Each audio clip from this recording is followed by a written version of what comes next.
Before I start the video, I just want to thank you all for helping me get to 60 subscribers on YouTube, as I record this anyway. I know that's not much compared to other YouTubers, but we all have to start somewhere, don't we?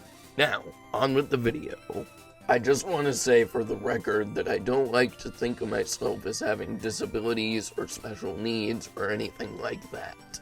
I guess I technically have special needs, but that doesn't make me any less of a person because of them, and anyone who does think that people with special needs are lesser people is a jerk in my opinion.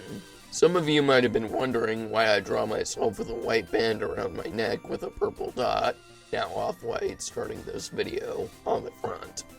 Well, that's a cartoon representation of this thing I have called a trach. Yes, I have a trach in real life. That's part of the reason you can hear faint breathing sounds in my animations when I talk. Like this. I can't help it. In fact, I have no idea how to edit that out of the audio, and I'm guessing almost no one else on the internet knows how to do that either. My guess is probably because I'm the first YouTube animator with a trach, period.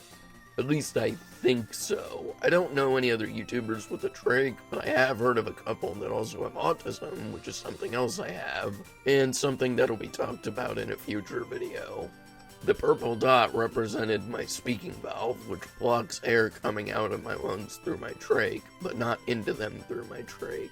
I've started drawing my trach with an off-white dot instead to represent my cap, which is kind of like the speaking valve, but it blocks all air coming in and out through my trach, forcing me to breathe through my mouth and nose, kind of like someone who doesn't have a trach at all. The reason I'm starting to wear my cap now is because I actually want to get my trach out someday in order to help my voice being too loud and gravelly right now.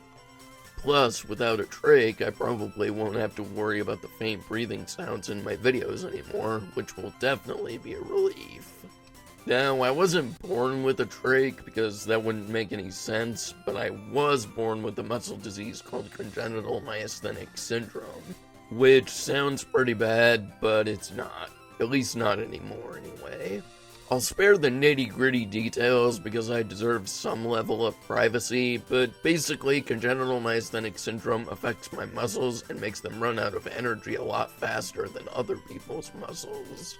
This actually affected my breathing as a baby, and because my lungs were really small when I was born, due to my diaphragm being too weak to actually make them as big as a regular newborn's lungs because it was a muscle, I couldn't breathe at all.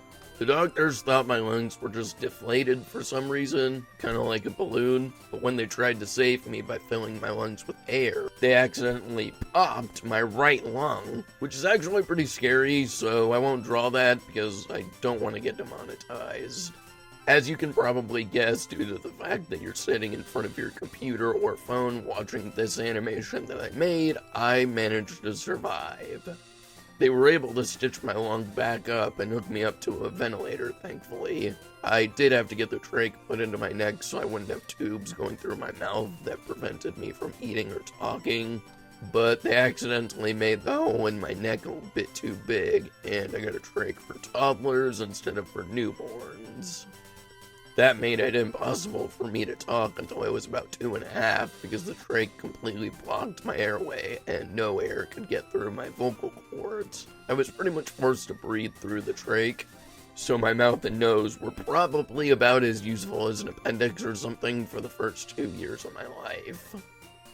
As I got older, I got bigger and could eventually breathe through my mouth and nose, at least a little bit.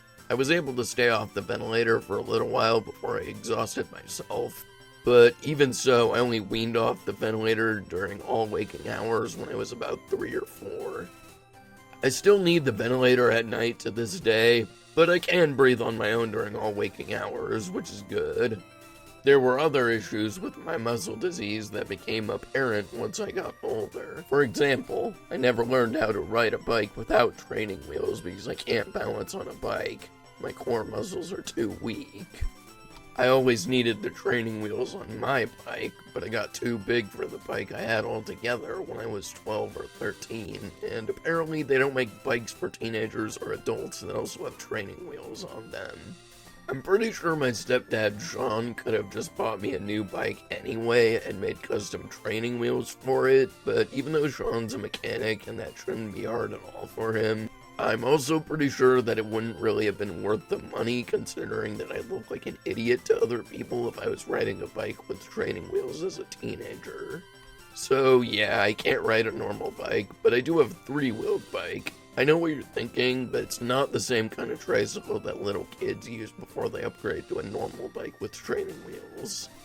The one I have is kind of like the bike Squidward has in SpongeBob SquarePants. You know, where the seat is really close to the ground? Like this. One last issue is that I can't actually swim. I can still take baths and showers easily, and I'm allowed to sit in the hot tub in our backyard pool, but I can't go into any actual pools, lakes, or anything else that has more than 4 feet of water. You know, because I have a trach and I could drown if I did. Well, that wraps it up for this video. I'll probably talk about my experiences with having autism, or at least the basics, in the next video. Be sure to like this video and subscribe for more content in the future. See you soon, stay safe, and have a good day. Bye!